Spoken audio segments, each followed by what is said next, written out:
Hi, everyone. This is Scott Nybakken for Dynamite Entertainment, and I'm here today with writer, artist, and all-around comics savant Tim Seeley to talk about his upcoming series, teaming the She-Devil with a sword up with the guy with the gun, Red Sonja versus the Army of Darkness.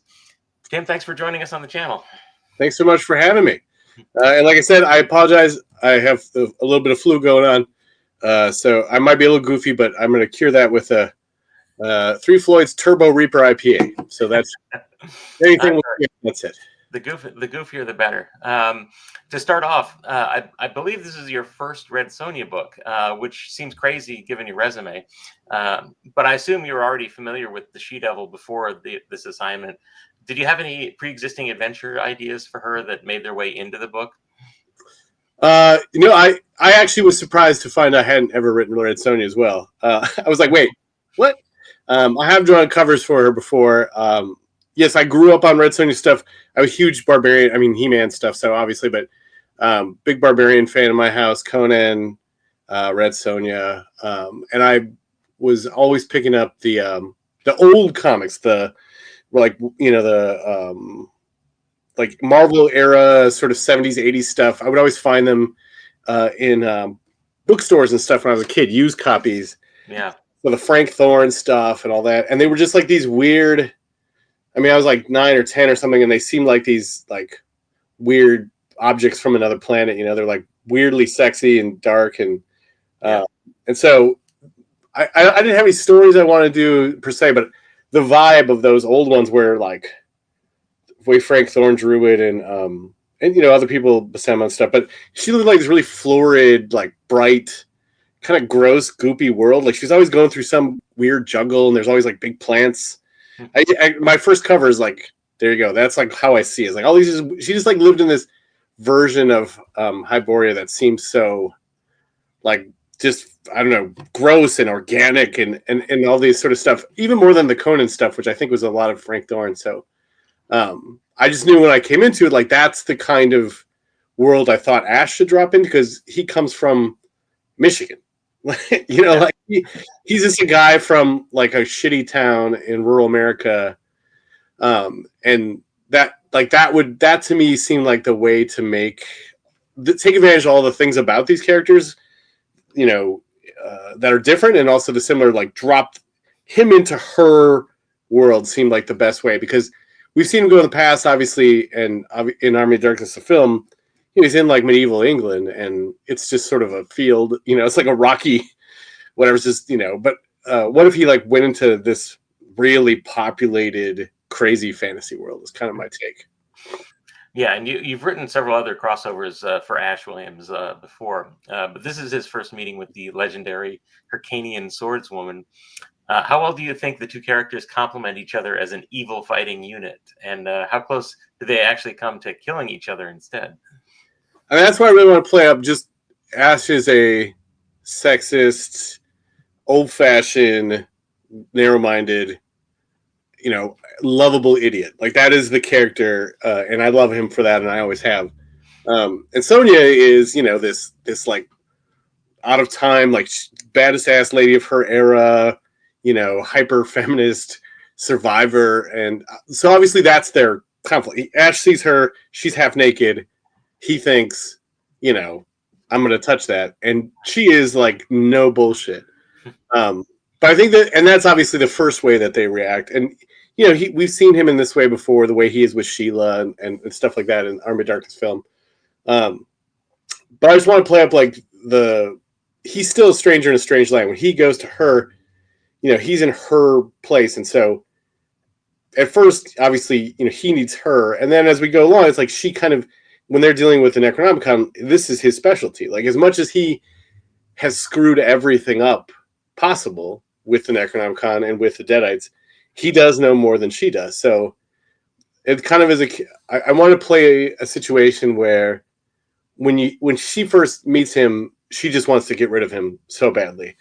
And then as the story goes on, she realizes that she needs him. And so it's an awkward sort of buddy story, but, in a way that I just want to make sure I define each of them for their strengths and weaknesses. And, if Ash has a strength, it's that he's a survivor. Like he's figured out, even against all odds and even screwing everything up, he always figures it out, right? Like he makes problems for himself and then figures it out. And so, so I want to play that with her, who's someone, who the whole world is kind of against because she's a single lady in a chainmail bikini in a dangerous world, Yeah, and like along these lines, like, can you give us a little something about what the storyline is going to be? I mean, apart from the highly satisfying scenes of dismemberment that I'm sure will feature in it.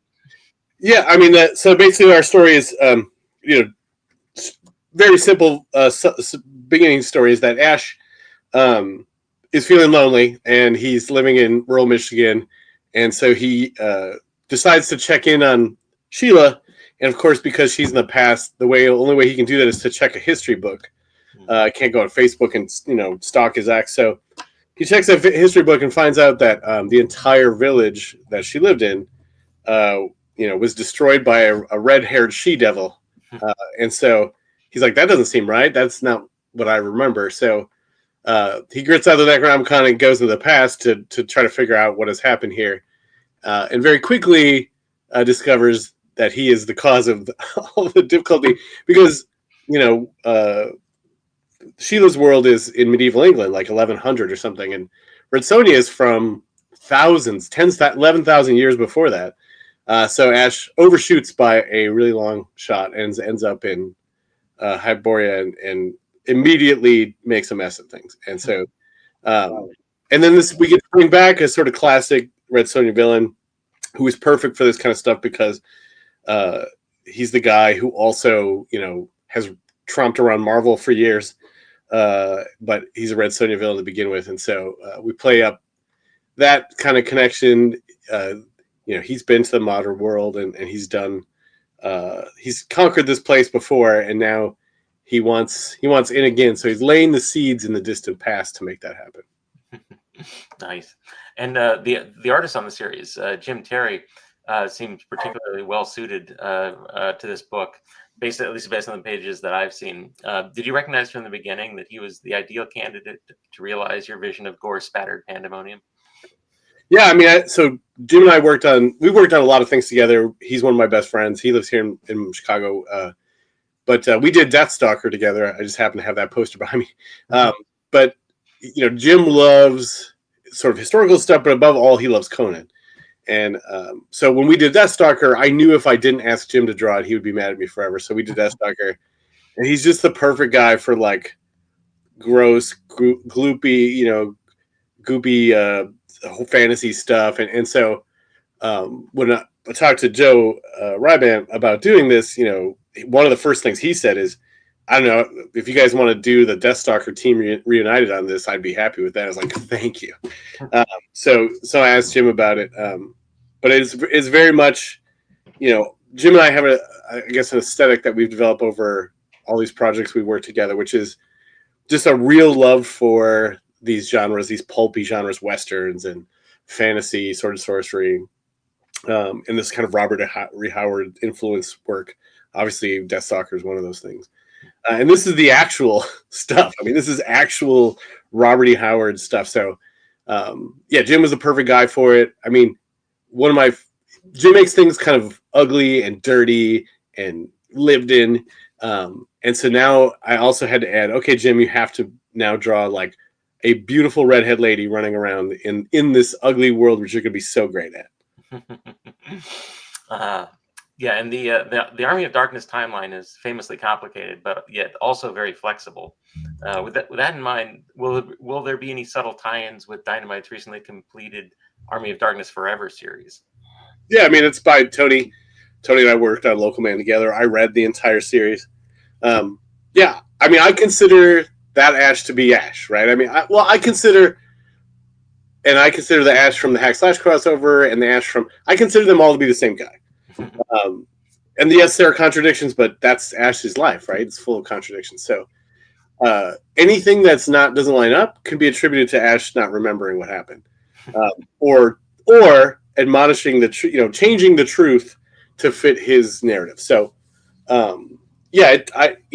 we reference some of the stuff from, and again, not a lot, because we need to hit the ground running. But this is the Ash from that story. It's the Ash from Army of Darkness. It's the Ash from Army of Darkness versus Marvel Zombies. It's the Ash from the ongoing series. It's the Ash from the Army of Darkness movie. It's all those Ashes, and anything that doesn't fit is because the story has been changed to fit one man's opinion. All right, and finally, if you could pick any character to put together with Red Sonja and Ash Williams for a sequel series, who or what would you choose? I mean, now that I've done it and I kind of have a way in, like, I could definitely write in Hackslash into this. I could definitely fit Cassie into there, and I kind of have a way they could do it, just by the way that I set this up. So, again, if I'm making a sort of like mini universe out of this stuff, it would totally make sense to pull Cassie back in as well. All right. Well, Tim, thanks for joining us. And thanks to everyone for watching. The first issue of Red Sonja versus the Army of Darkness enters our world this April. So make sure you pre-order it now. And be sure to follow Dynamite Comics on YouTube, Facebook, Instagram, and X to hear more about all of our upcoming releases. Thanks again. Thank you.